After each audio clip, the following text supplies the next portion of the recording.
Hi, I'm Max Holden and you're watching Sundays with Steve.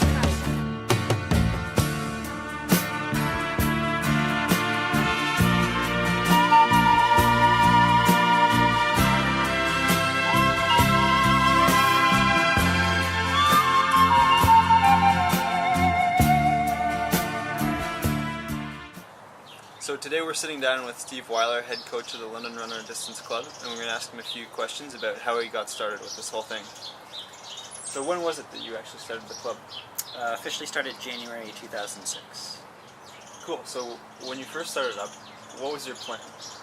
I sat down late 2005 and laid out a 5-year plan that was basically setting the foundation for what my longer term vision would be. So including specifics on in terms of goal, number of athletes involved with the club, how to get a support network growing, that sort of thing. So specifically, I mean, what were the actual goals you had in mind with that? Pretty high. I'd say pretty high aspirations. I expected that by the end of the 5th year, we would be close to 100 athletes. We'd have decent involvement from a support network in terms of financial contribution from a sponsor, medical support or some sort of coordination with medical support, that sort of thing. And at this point, we're on pace with a lot of those goals. The numbers are getting up there. There's been fantastic contributions from Runner's Choice as a sponsor from day one. They really helped get us going. Currently, I have a physiotherapist from Father Kennedy who's involved with the group. Comes out to the workouts on Saturdays, and Christy's been really good with us. So yeah, pretty much on track for what I wanted. All right, cool. So talk about the obstacles that you had to face when the club was still very young.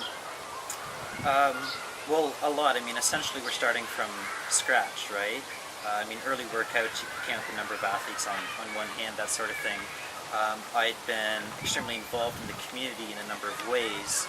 I'm immersed in the community for helping out and doing things, but it was important to establish myself as a coach and the club as a vehicle for people to get faster, is the short of it. So a lot of work to do in terms of building up the numbers, getting the name out there, and building up support network, that sort of thing. So what's it like to show up at a workout with 5 athletes there? And how do you keep the energy going? Yeah, it's pretty hard. That first winter was particularly tough. You show up, it's we're outside, it's -10, it's snowing, there's 5 people there, kind of a crummy day, and you don't exactly have a lot to hang our hat on in terms of a group. So I was fortunate early on in terms of some of the people involved were guys that had run varsity with me at Western, really supportive and interested in helping see the group grow. And a lot of the early growth, I think, came from that in terms of people really that knew me, bought into the philosophies I was basing the group around, and then slowly seeing results from that and continuing on from there. Cool. So what have been the most significant developments for you since then? Well, just the sheer numbers of the group have really skyrocketed. At this point, we're over 60 athletes now. We're on our way to becoming one of, the larger distance running groups in the province, if not the country, over the next couple of years.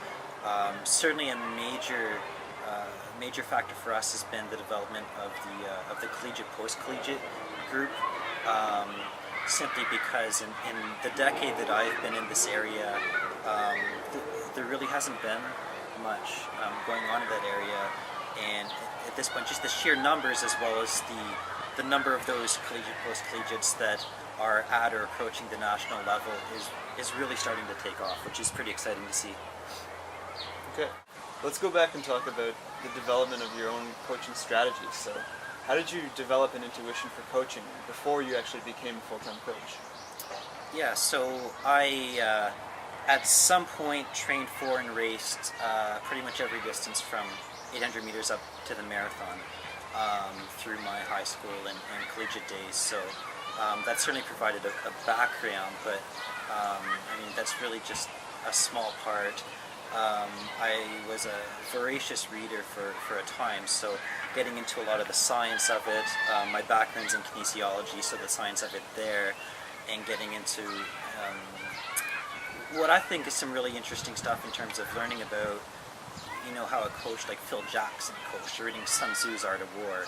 I think there's a lot of stuff from that you can take in using your coaching as well, in terms of the art side of it. People that aren't necessarily involved in running coaching.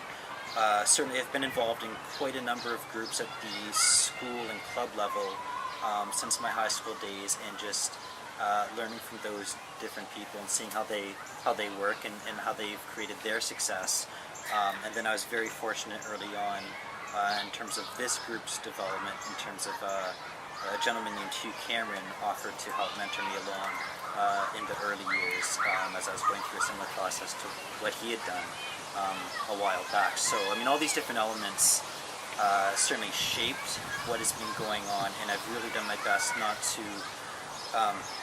not to replicate what anyone else is doing, but just look at why are they successful, what elements of what they're doing are successful, and how does that work with my style and my personality, so it's not forced doing exactly what someone else is doing, but just understanding how they got to that point and seeing how we can apply that here with the specific, you know, athletes and environment and all that we have in our situation.